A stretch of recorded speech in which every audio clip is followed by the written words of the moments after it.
En apparence, My Hero Academia possède le genre classique de héros de shonen neketsu, avec un héros assez empathique, qui veut la paix, donc du coup il combat des adversaires, et les méchants pour avoir la paix. Souvent il a pas de famille, il est rejeté par les autres, alors ça varie en fonction des animés ou des mangas, mais bon, vous avez le tableau en règle générale, et bien d'un personnage de manga un peu shonen de type neketsu, le complexe un petit peu du héros. Dans My Hero Academia on est complètement dedans, mais l'animé ou le manga, suivant dans lequel, le format dans lequel vous avez vu en fait cette œuvre, eh bien ça nous apprend quand même certaines choses du côté moralisateur ou plutôt philosophique de la vie, comme vous souhaitez appeler ça, et je souhaitais aujourd'hui en parler en traitant 3 sujets qu'on peut apprendre dans My Hero Academia. Peut-être est-ce évident pour certains, peut-être est-ce passé au-dessus pour d'autres, néanmoins j'avais envie d'en parler aujourd'hui, alors installez-vous confortablement, j'espère vous apprendre quelque chose, et puis si c'est pas le cas, j'espère quand même que vous aurez passé un bon moment, on verra ça à la fin de la vidéo. Le premier point que cherche à nous renvoyer le manga est un réel point de sagesse que beaucoup d'entre nous devraient maîtriser, et malheureusement de mon côté je ne l'ai pas encore totalement bien maîtrisé. Il s'agit du pardon, mais également de la compréhension de l'autre. À travers Izuku Midoriya tout au long de l'anime, il ne cessera de comprendre et de pardonner les gens qui l'entourent, que ce soit ses alliés ou bien ses ennemis. Le premier fait qui nous inculque cette valeur, c'est bien évidemment Bakugo. Ce dernier l'a harcelé, il a tout tenté pour le faire abandonner son rêve, s'en prenant même à son rival, initialement sans alter, d'abord physiquement ainsi que psychologiquement, et tout sans vraiment lui laisser de répit, saisissant n'importe quelle occasion pour s'en prendre à lui. Comme exemple, le fait qu'il a explosé de colère en s'en prenant physiquement à Izuku en classe lorsque ce dernier lui a annoncé qu'il voulait aller à UA alors qu'à ce moment-là il n'avait pas d'alter, lui brûlant aussi son calepin comportant toutes les informations cruciales sur ses observations concernant les héros du moment. Pour finir, fait on ne peut plus marquant, Deku, son surnom, il a été donné par Bakugo, surnom qui signifie comme étant un être incapable. Pourtant, leur relation au fil du manga ou de l'anime va changer et évoluer dans le bon sens. Izuku n'a cessé de comprendre Bakugo, il ne lui en veut absolument pas et pardonne ses actes assez horribles envers lui. La preuve d'ailleurs, en ce début de manga, il tente malgré le fait qu'il soit sans alter de le sauver d'un super vilain, alors même que Bakugo était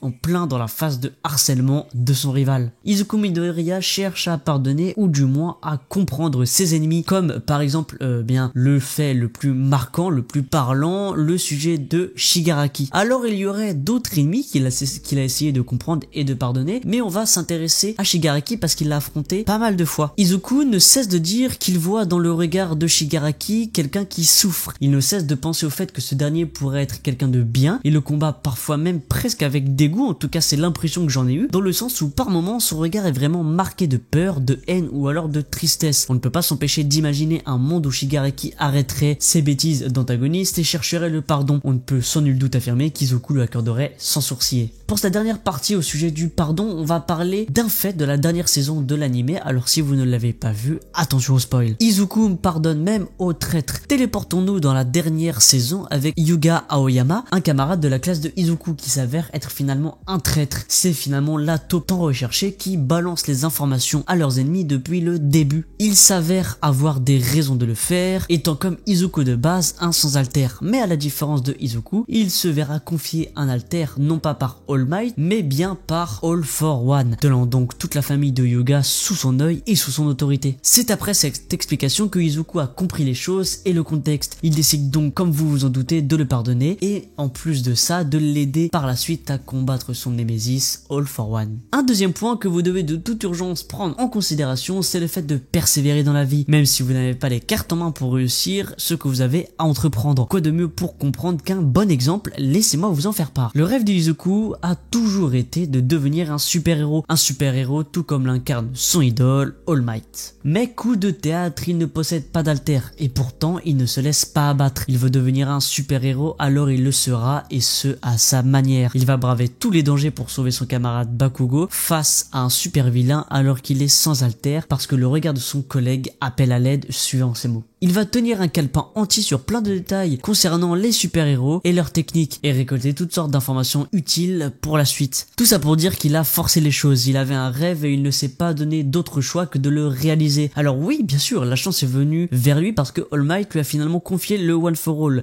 mais tout ça ne lui est pas tombé sous le nez comme ça, au pif, par hasard, comme ça. Il a vraiment bossé, il a montré qu'il en était digne aux yeux d'All Might à tel point qu'il a fait changer d'avis ce dernier car le One for All était de base pour Mirio, vidéo, comme le dieu All Might, à la base il venait pour lui confier et l'observer, mais il est tombé sur Izuku, il a changé, eh bien le destin a changé, Izuku a fait changer le destin par sa force de caractère et a finalement poussé All Might à lui confier son alter. Prenez en note, il ne faut jamais abandonner, même si la chose en question vous semble impossible. Si vous avez un rêve ou un objectif, je vous somme de tout donner pour au moins essayer de le réussir, même si au final vous n'y avez pas parvenu. Il faut mieux tout donner pour vous rapprocher de votre rêve ou vous rapprocher de votre objectif. Essayez petit à petit d'y arriver, même si au final c'est un échec. Vaut mieux se dire mince j'ai pas réussi plutôt que mince j'ai pas du tout essayé, parce qu'on aura toujours le regret et le remords de se dire peut-être que si j'avais essayé j'aurais réussi. Prenez ça en compte. Dans ce troisième point, on va voir l'art de déléguer nos forces. Beaucoup de gens veulent tout faire par eux-mêmes. Big up à GER dans Nouvelle École, ce point là mon frérot il est pour toi. Dans deux points distincts, My Hero Academia cherche à nous inculquer l'importance de déléguer, de se laisser se faire aider, de compter parfois sur les autres pour mieux avancer plutôt que de tout régler par soi-même. À cet exemple, on a bien évidemment le fait qu'All Might compte à 100% sur Izuku, à tel point qu'il lui transmet le One for All, transmettant ainsi tous ses espoirs en lui, déléguant son rôle de super-héros numéro 1. Et ça, il fallait avoir le courage de le faire, déléguer une telle responsabilité à quelqu'un qu'on a juste observé un petit peu de temps, franchement, fallait avoir le courage de le faire. Et en deuxième exemple, que j'ai trouvé celui-ci très marquant, Izuku contre sa classe. Izuku comprend qu'il est la cible principale de ses adversaires, il s'éloigne donc de tout le monde afin de mener son combat seul pour ainsi ne pas mettre en danger les autres, ressortant son complexe du super-héros parfait. C'est là que sa classe se met en travers de son chemin, le combattant ainsi pour le ramener à UA pour que tous combattent ensemble et main dans la main. Alors effectivement, au final, Izuku a rejoint tout le monde et cela nous fait comprendre qu'il vaut mieux parfois s'allier avec les autres, faire les choses ensemble plutôt que seul, sinon on sera en manque d'énergie, de force et parfois même à long terme d'envie. Certes, parfois en étant seul au début, on va vite, mais on finit très vite par se faire rattraper par le temps, par manque d'énergie, notre fatigue du fait d'avancer seul. Et ceux qui auront été plus intelligents de s'allier et d'avancer ensemble, eh bien ils iront souvent plus loin et ils feront un travail plus qualitatif. Pense par exemple à la plateforme à laquelle j'évolue aujourd'hui, YouTube.